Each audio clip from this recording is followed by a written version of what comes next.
येडामाईचा परशुराम। बर, तुम्ही काय करता इथं? परशुबाळ। बर, इथं काय करताय तुम्ही? परडी घेऊन बसले। बर, काय मिळतंय काय? टाकतात का लोक? मिरच्या कवा मिळतंय कवा नाही, कवा टाकतंय कुणी नाही। बर बर असं तुम्हासारखं टाकतंय 10-5 रुपये। बर.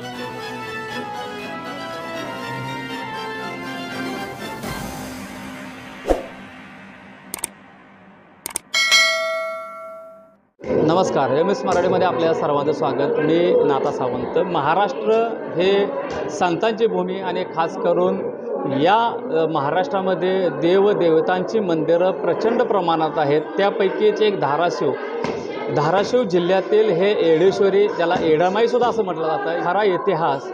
या डोंगरावरती उंच असणारं हे येडामाईचं मंदिर आणि येथील आगलावे पुजारी आपल्यासोबत आहेत.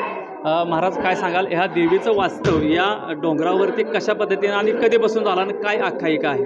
आपल्या देवीची आख्यायिका म्हणजे रामकालीन आपलं मंदिर आहे येडेश्वरी मातेचं. सीतामाई राम ज्यावेळेस वनवासाला गेले होते 14 वर्ष, त्यावेळेस पार्वतीच्या रूपामध्ये सीतेने इथं डोंगरावरती येऊन थांबल्या होत्या. मग राम शोधत आल्यानंतर त्यांना लांबून दिसल्यानंतर ते म्हटले, तू येडी का आहेस, इथे का थांबलीस, असं म्हणल्यामुळे येडेश्वरीचं नाव झालं. आणि तुळजापूरच्या देवीची ही धाकटी बहीण आहे, अशी आख्यायिका आहे. साधारण ह्या देवीचा जो यात्रा आहे ते कधी असते? चैत्र पौर्णिमेला असतो. हनुमान जयंती दिवशी आपली पौर्णिमा असते एप्रिल महिन्यामध्ये. या यात्रेला साधारण महाराष्ट्रातून कानाकोपऱ्यातून सर्व भक्तगण येतात. साधारण 10 ते 12 लाख लोक असतात. काय स्वरूप असतं, काय त्यावेळेचं नियोजन असतं? एवढं जर लोक येतात तर यांचे नियोजन येडेश्वरी देवस्थान ट्रस्ट मार्फत पिण्याच्या पाण्याची सोय असते. त्यांना सावलीसाठी म्हणून मंडप टाकलेला असतो आपण. पुन्हा छोटे छोटे पाण्याचे पौच असतात त्यांना पिण्यासाठी दिलेले.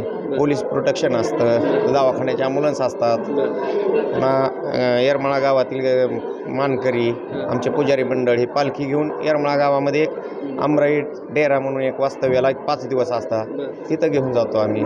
तिथं येरमाळा गावामध्ये 5 दिवस यात्रा भरली जाते आणि इथं 2 दिवस यात्रा असते. असे हे जे मंदिर आहे हे कुठल्या प्राचीन काळाचं कुठल्या पद्धतीचं मंदिर आहे? हेमाडपंथीच मंदिर आहे आपलं. हे रामकालीनच. रामकालीन. या व्यतिरिक्त अजून काय सांगतात की जास्त करून गर्दी या ठिकाणी कधी असते? चैत्र पौर्णिमेच्या नंतर. चैत्र पौर्णिमेनंतर महाराष्ट्राच्या कानाकोपऱ्यात, पूर्ण महाराष्ट्राच्या कानाकोपऱ्यातून पूर्ण लोक येतात. साधारणतः हा धाराशिव जिल्ह्यातील असणारं येडेश्वरीचं मंदिर आणि या ठिकाणी जर आपण बघितलं, आज शनिवार असून सुद्धा या ठिकाणी जे भक्त आहेत, ज्यांची श्रद्धा या देवीवरती आहे, ते लोक पुणे मुंबई असतील किंवा महाराष्ट्राच्या विविध कानाकोपऱ्यातून आपले देवाचे दर्शन घेण्यासाठी आणि मनोभावे भक्ती करण्यासाठी येडामाईला मात्र नक्की येत असतात. येडामाईचा परशुराम। बर, तुम्ही काय करता इथं? परशुबाळ। बर, इथं काय करताय तुम्ही? परडी घेऊन बसले। बर, काय मिळतंय काय? टाकतात का लोक? मिरच्या कवा मिळतंय कवा नाही, कवा टाकतंय कुणी नाही। बर बर असं तुम्हासारखं टाकतंय 10-5 रुपये। बर बर बर. काय तुमचं नाव काय? आडनाव? माझं वय कांबळे. कांबळे? हा, गयाबाई मारुती कांबळे. बर बर बर. किती दिवसापासून बसताय इथं? हा, कवापासून इथं बसताय? लय दिवसापासून. बर. हा, कोण कोण आहे तुमचं इथं? माझ्या इकडं वय मी एकटीच आहे बघा. बर. म्हातारं मरून गेलं बघा. बर बर बर. हे बाळ आहे की सोबत तुमच्या? ही बाळ आहे, शेवटीची लेकरं आहेत बघा. आहे का? हा, मी एकटीच आहे बघा. कुठल्या अजय काय लसी असते. हा, लसी असते. लस्सी का कितीला? 15ला हापय, 30ला फुले. बर, कवापासून विकताय? मी वय हा, 72 सालापासून. 72 पासून? हा, 8 रुपयाला लिटर दूध होतं. बर. हा, आता झालं 70 रुपयाला लिटर. बर बर. मलाई दूध मलाई.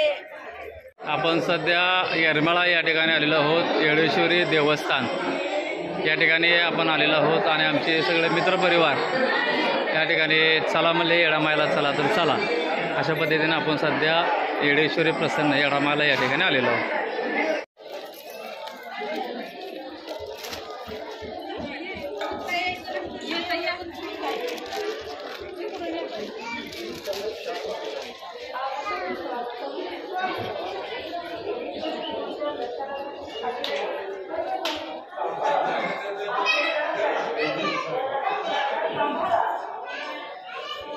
मी कॅमेरामन सह नाथा सावंत, MS मराठी न्यूज, मराठी माणसाचा मराठी चॅनल.